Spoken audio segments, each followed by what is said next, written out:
Purposely. Your life, God's purpose. Listen at purposely.com. As I said, I didn't have a rock bottom. I literally just woke up on the 2-year anniversary of her passing, my mom, and I was hungover, and we had just had some kids over for a kid's birthday party, and people were here drinking wine, and I just felt horrible. And I literally just looked in the mirror and I was like, Jesus, I can't do this anymore. I don't want to feel this way.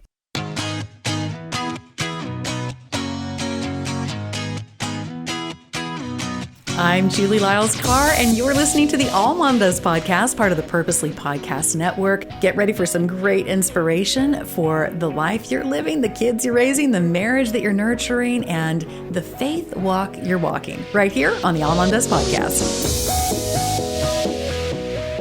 I'm Julie Lyles Carr. You're listening to the AllMomDoes podcast, part of the Purposely Podcast Network, where we love to come alongside you and help equip you for the life you're leading, the kids you're raising, the romance you're nurturing, the spiritual journey that you're on. I have someone on today for a really important topic that when I saw that I had the potential to have her on as a guest, I was so excited. And I'm also really feeling the weight of this one because it's so important. And I've seen it. I've experienced it. I know this one. And I really want to make sure that you, the listener, have the opportunity to hear the wisdom and the heart on what we're going to be talking about today. So we're going to launch in here in a second, but first I want to introduce you to this guest. This is Christy Osborne, and I'm going to give her the opportunity to tell us, Christy, I'm so glad you're here. I want to know where you are in the world and what your life looks like and cats, dogs, what's going on over where you are. Oh, I love that. Oh, Julie, thank you so much for having me. I'm really, really excited about this conversation. So I am a California girl who's in rainy London. Oh, that's been amazing. Here for 16 years. I've got 2 kiddos, a 14-year-old daughter, a 12-year-old son, married to my lawyer husband. And yes, we do have 1 dog, a Cavapoo. So yeah, I've been an expat for a while here, which has been really exciting. And yeah, we love it here and just have been so blessed with this kind of new, it still feels new to me, journey about talking to women about alcohol. Yeah, absolutely. I was sharing with you, Christy, before we started recording that in my tenure in pastoring women, I was seeing this come up more and more and more.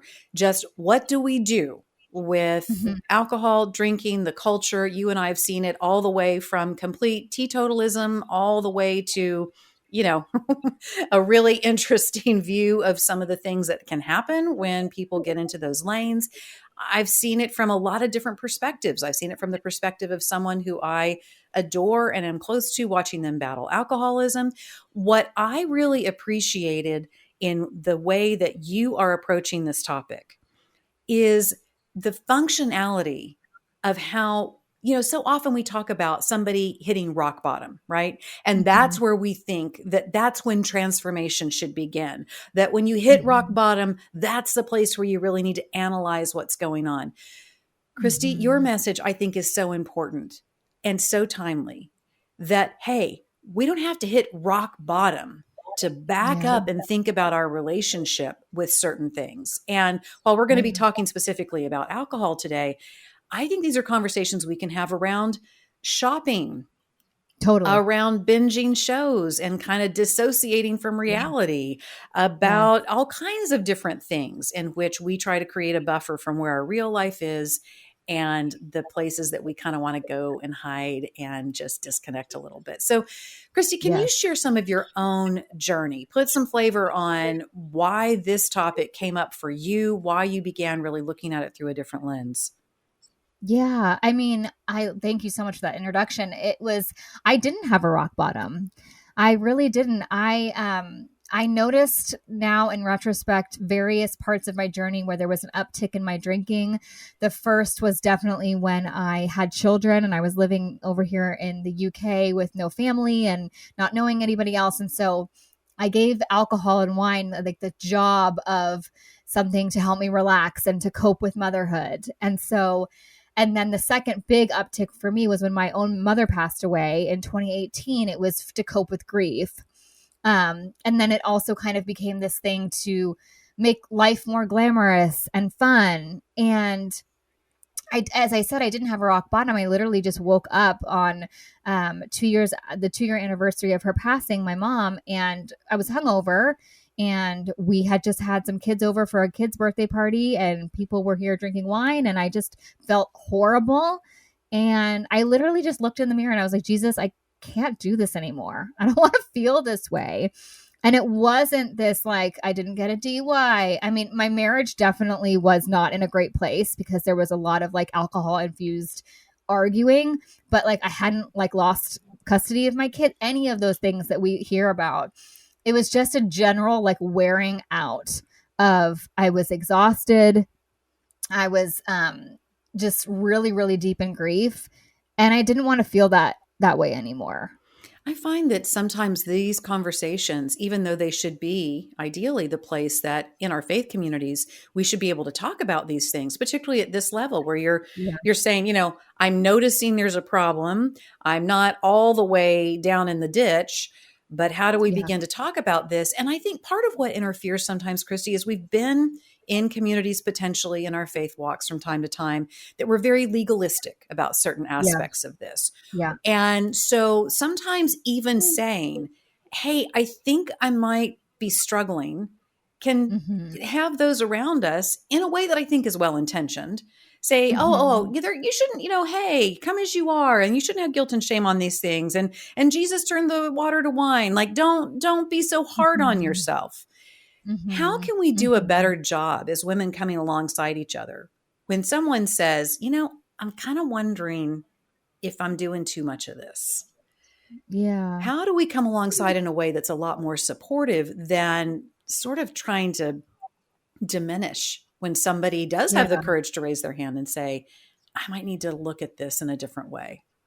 Yeah. Yeah. And you touched on so many things there. One, which is, and I see this with clients one-on-one and in group all the time, where it's the shame of I actually can't bring this up in my Bible study. I actually can't talk to anybody about my church, a church about this, because, you're supposed to have the couple glasses of wine and keep it cute. But like, if there's a struggle there, then what is that going to mean? And so I think it's really honestly about being open and curious and even listening, but also empowering ourselves on what alcohol does to our brains and bodies and how it does make us feel. Because even one glass of wine like disrupts our sleep. It just does. It ruins our REM sleep. It also spikes our cortisol, so it makes us more anxious. And so we know so much more about alcohol now. So I would say stay open and curious and empower yourself to learn about how alcohol affects us, because we all drink for different reasons, all of us. For women, it's usually very much the same reasons. But if we really look at the jobs we're giving alcohol and why we're drinking and what the unmet need is, alcohol honestly does the opposite of what we drink. It disconnects us. It makes us more tired. It makes us more stressed out. And for the listener that's listening to this and like, because I was that person, I would roll my eyes and be like, no, it doesn't. It makes me feel good. It's that 30 minutes of dopamine that we really, really crave, and understanding how that affects the brain and body is so, so powerful. Because then you can start investigating whether or not you feel better with less or none, or however you want to kind of do it. But yeah, we know so much more now, which is what's really exciting. Right. You have a series of 3 questions that you encourage women to ask that I think is a really beautiful place to start, to do this self-inventory, if you will, about, okay, what is my relationship to this drink, and why am I struggling in this way, or why is it something that seems to be cropping up a lot? I think for anyone who chooses to make alcohol part of their life, this series of 3 questions, whether you think you've got it really dialed in and buttoned down and under control, or you are beginning to feel like maybe it's getting away from you a little bit, I think these are 3 great questions. So can you walk us through those questions? 3 questions we need to ask ourselves. Christy, I love these questions because I think they're really important to ask ourselves. And here are the 3 questions for the listener. The first is, what is the benefit I see in drinking? The second is, what do I usually get out of drinking? And 3 is, what is the job I am assigning to alcohol? I think these are really fascinating. So walk me through, what kind of benefit? Let's start with the first one. What often Yeah. do you hear women say that the benefit to their drinking that glass or 2 or 4 of wine at night, what do they think the benefit is? Yeah. And those three questions are so great. It's really getting to the heart of like what the unmet need is and why you are drinking. Right. And so I hear so many different things. But again, and I think this is encouraging, they're all similar, right? It's to de-stress. It's to mark the end of the day. It's to celebrate. It's to cope. It's to connect with my friends or spouse. It's to feel included. All of these things we drink for so many of the same reasons, to rest, because it's a part of vacation, because it's a part of date night, right? And so what I love to do is investigate further on whether or not that is true. And I love that we get to look at science again, how like alcohol affects the brain and body. But what I really love is that like we actually have so much in scripture too about the things that we're searching for in alcohol that we actually can get out of the Holy Spirit or opening our Bible or praying. The joy and the peace that we're looking for in life comes from Jesus and the Holy Spirit, and not fun from a glass of champagne. And so it's just about reevaluating kind of what are you looking for from that glass. And the first one that I remember when I did this myself on my own journey, I really believed, as true as the sky is blue, that like a big glass of red wine helped me sleep at night, because it would basically sedate me, right? I would pass out. But what I wasn't understanding was how it affected REM sleep, how my brain wasn't getting the proper rest. And then when I started sleeping without the big glass of red wine, I realized how much deeper my sleep was. I had so much more energy the next day, right? So then I was able to like completely just get rid of that reason for drinking. I'm never going to drink a glass of red wine to sleep again, because now I feel like I know I sleep so much better without it. And so this is what I do with clients, and this is what I do with it in the book, is like, let's go through every single reason and benefit or job. Like my clients love that question of like, what job are you giving alcohol, and see if it's true or not. And take it from a very grace-filled, compassion-led approach to an experiment of like, what if you feel better without it, right? It's back to what your question was earlier about like, we don't have to hit a rock bottom. We don't have to like count days. We don't have to make this like heavy and hard thing. Let's just see if we feel better with less or no alcohol in our life. And also my favorite part is like, how that then affects our relationships and our relationship with Jesus and all of that. Right.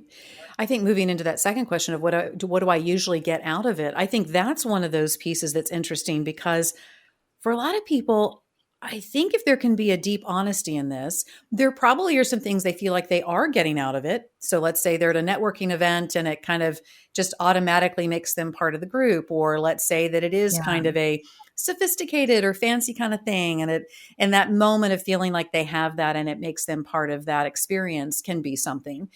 But the other thing that becomes interesting is what you also usually get out of it on the other side are some of these health deficits that are very problematic. And when we can be honest about both sides of that equation, it feels like to me that can really help us give a better understanding to ourselves of why we're engaging this substance. Yeah, 100%. And this is the thing too, is let's be totally honest, right? A glass of alcohol is going to give you a temporary dopamine spike, right? So you are going to get a feeling of euphoria.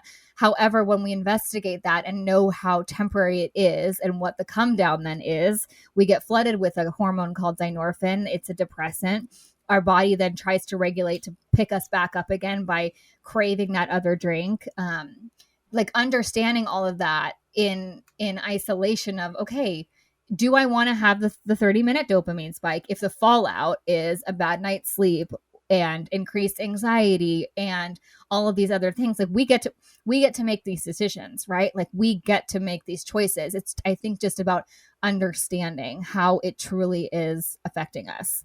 And to your point of like, if I'm going to something and want it to feel special or fancy or glamorous or whatever, I also think we have just been brought up in a society that gives alcohol so much credit for adding to things, when in reality, I always love to ask this question of clients. It's like, let's take the vacation, for example, right? What's special about that, right? Is it you have time off of work and you get to be with your kids and you want to connect with them and you're in the sunshine or wherever you are in that magical place and the food and everything. It's about all of that other stuff, not necessarily a glass of wine, right? And so I think it's also about looking at that societal conditioning, which we've grown up with in every movie and every and family and church and everything, about what are we actually like, how is alcohol making things better? Is it making things better? Is it making things more special? Or are we giving it too much credit? Right. Did that make sense? Yeah, absolutely. And you mentioned too, and you're right, I love this question. What is the job I am assigning to alcohol? And I think there are some legit jobs that we can sometimes assign, like, I need to Totally. relax quickly. I'm feeling nervous about going into this social situation. This will take the edge off of feeling anxious about meeting new people, whatever the thing is. Yeah. There Yeah. absolutely are jobs we assign. I love this idea of being very clear about how we're Yeah. using it in a way to bridge a gap. And is there a better way potentially that we can bridge that gap? I think that's very powerful. Do you find in the work with the women that you've been working with and coaching that typically you're finding that the way they begin to kind of skid down this path in today's modern world, does it have more to do with the feeling first, like the root of I'm feeling anxious or I'm feeling lonely or I'm feeling overwhelmed? Or is it a more even split of it's just a cultural thing they were part of that started to slip away from them? They weren't even necessarily trying to remedy or medicate feelings. Like, what does that look like for today's woman? How is she ending up maybe getting a Yeah. glass or two or four further than she should be? Yeah, I love that question. I think it's totally a combination, right? And when you said that, it just made me, it literally brought me back to the point of like having my first baby over here abroad and using the wine to de-stress and as a reward for a long day of being a mom. But then at the same time, everywhere I look, right, it's the mommy groups all are pushing their strollers with the bottles of wine to the park or meeting in the pubs or and you're I'm talking from London and it's pretty booze soaked over here, but I know the States is too. It's everywhere you look. And so it starts with the job, but then it's validated by every single one, everyone around you also drinking in the same way. And then you look to social media and then you look to TV and movies and maybe your family's relationship with alcohol. And so it solidifies that it's going to do that thing that you're drinking it for. Right. And we don't stop to critically like ask these questions. And so, yeah, I think it's a combination, but I think the societal conditioning aspect of it is what makes it then hard to get unstuck because like we started off with, right? It's like, who do you then ask these questions to if it feels like a shameful thing to ask, gosh, am I drinking too much? Right. Right. Even raising your hand. Yeah. Yeah. You have a tool that I think is really great where you say, hey, let's stop counting glasses and start counting our fruit, which is a really unique way to sort of twist it, because I think a lot of times we are evaluating our alcohol intake based on, even if we think we're being very responsible with it, and we may be being very responsible with it, in terms of how many units that we are medically told is optimal right now. We don't want to go past this. And we think as long as we stay well south of that number, if we count those glasses, then we're okay. Tell me what it means to instead look at it through a lens of counting your fruit. Yeah.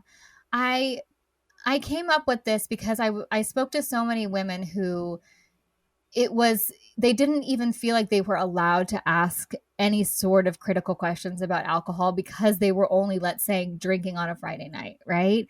Or just drinking on the weekend or, and so it really isn't about how much you're drinking. It's how is alcohol getting in the way of your fruit of the spirit, right?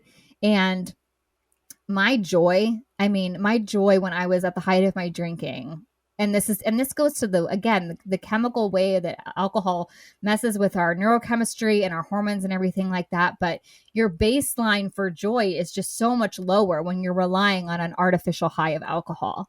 And so when I took that break, and this took time, it takes time for everything to kind of heal, come back online. But I just remember like really enjoying, like, and sounds cheesy, but true, like the laughter of my kids and sitting in the sunshine. And I was like, oh my gosh, this is amazing. And then getting into bed at night and feeling like the peace of just, I'm in bed. I'm safe. Nothing. I'm not going to be hungover tomorrow. I remember everything that I said. I paid the babysitter. I didn't send a wild text message.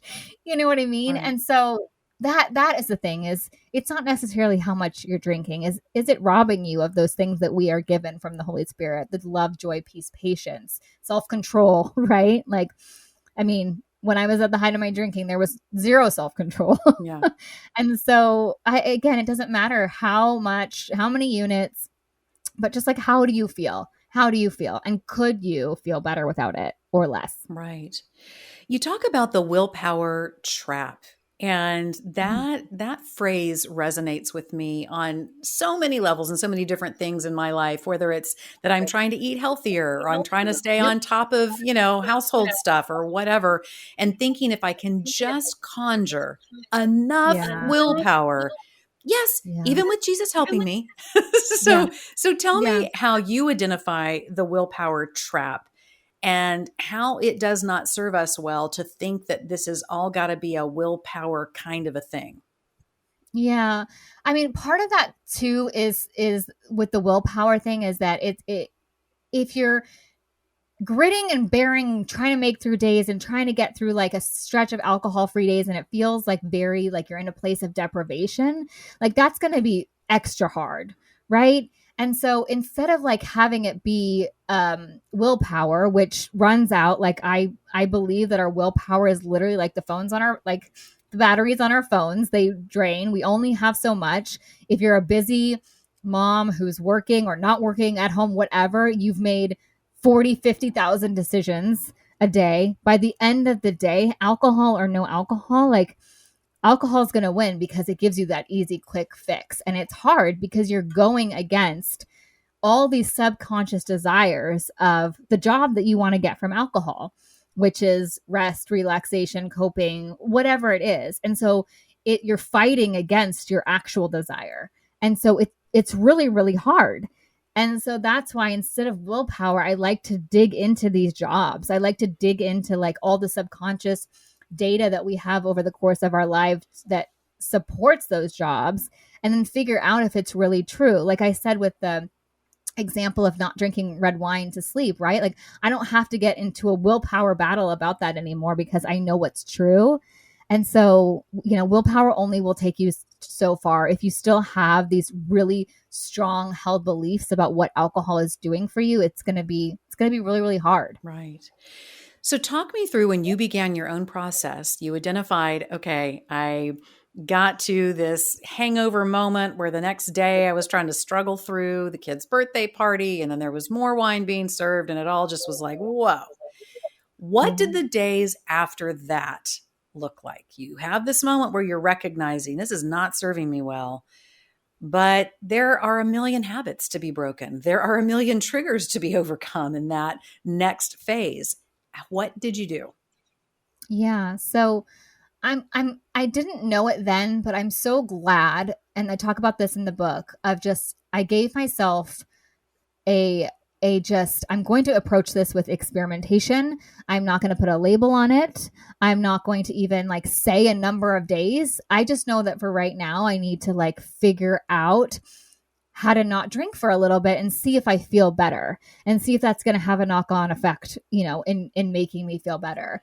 And so the first thing I honestly did, and this was a couple days later, as I said to my husband, I was like, I don't want to drink wine anymore right now in the house. Can you support me in just not drinking in the house right now? I don't know what this looks like. I don't know, but like, is that okay? And he said, yes. And I recognize that like that for like women, like not everybody has that luxury. So that was really, really incredible for me. But then we went into lockdown here in the UK, COVID. And so I was literally locked in my house. Like they were paroling. We weren't even allowed to go to the park more than like once a day. And so I spent that time learning everything that I could get my hands on about alcohol and the neurochemistry and what it does to our hormones and what it does to our sleep and our energy levels. all the while slowly feeling better. And it wasn't like a next day thing, right? Like it takes a while to detox from alcohol. No matter how much you're drinking, it takes a little bit for your melatonin production and your circadian rhythm for sleep to reset.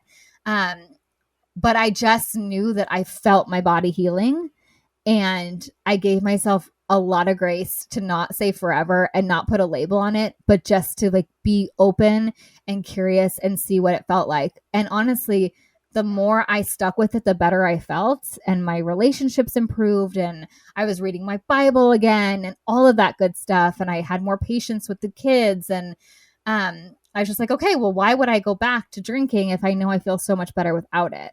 And so that was really, really helpful for me, of not like saying I'm never drinking again, or I'm, because I had done dry Januaries and things like that before. And it was all about white knuckling, willpower, trying to get through the days.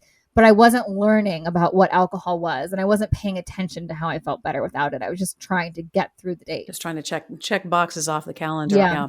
It's wild to me, Christy, that in a time during lockdown where we saw alcohol consumption rates soar, which was very interesting, because I think for people who maybe would have categorized themselves as social drinkers up to that point, socially everything gets shut down, and then we still see it go up the way it did, which at that point, people were definitely assigning alcohol a job.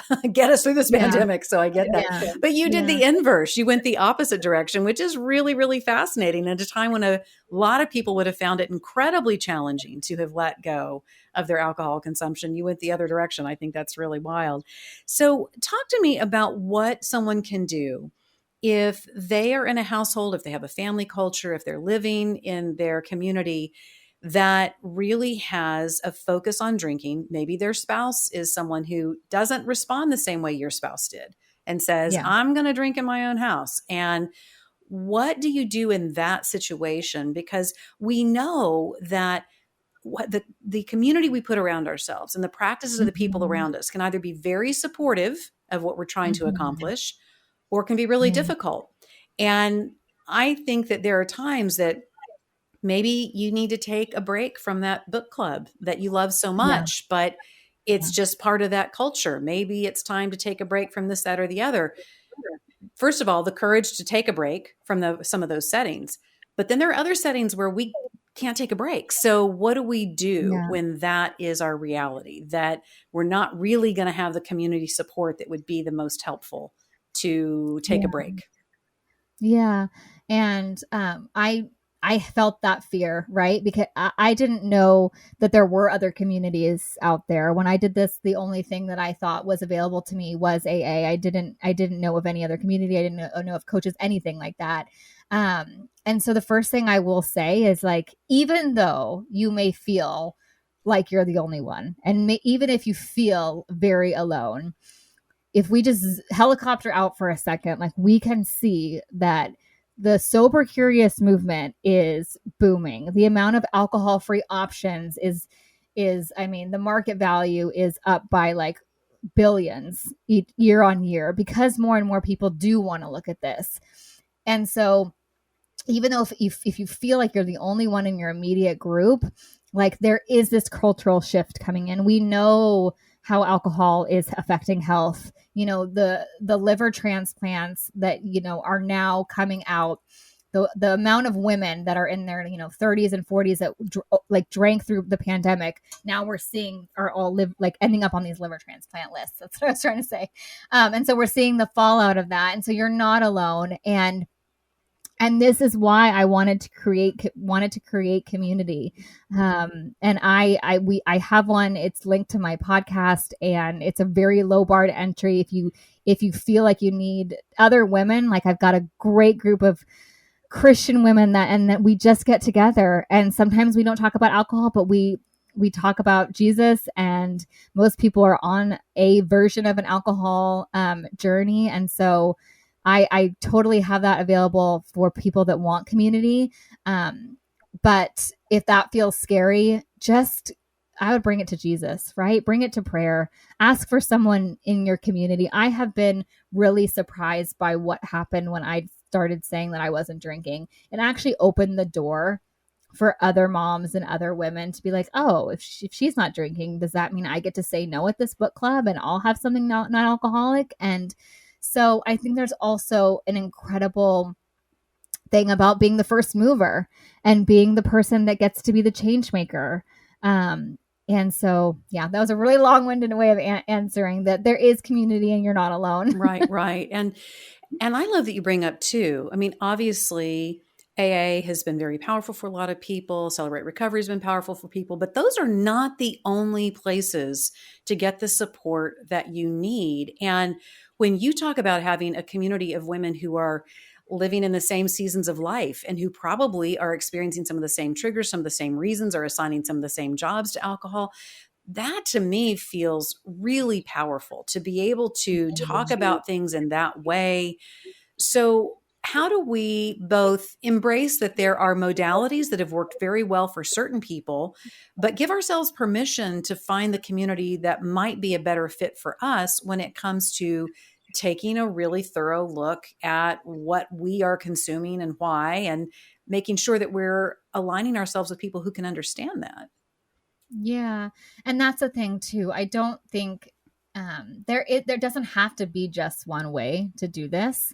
I always say take what works for you and leave the rest. If the label alcoholic empowers you, please use it.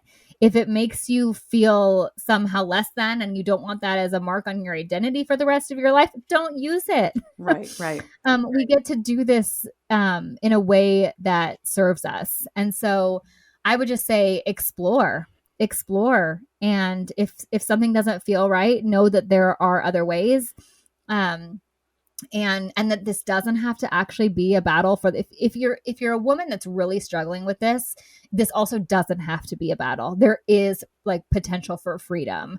There is potential for not having the desire to drink, which is something that I literally never in a million years thought possible. I thought this was going to be a struggle that I had forever, that I was going to have to go to meetings for the rest of my life, that I was going to have to talk about this for the rest of my life, that I was going to suffer from FOMO, and this was going to be hard and heavy forever. And once you get to behind the desire and you figure out that alcohol actually isn't adding anything, there isn't a benefit, that it's not doing that job that you're drinking it for, it gets easier and easier. And that timeline looks different for everybody. But that possibility is so, so huge. Like it opens up, then you get to work on the next thing that God has in store for you. You get to work on the next area exactly.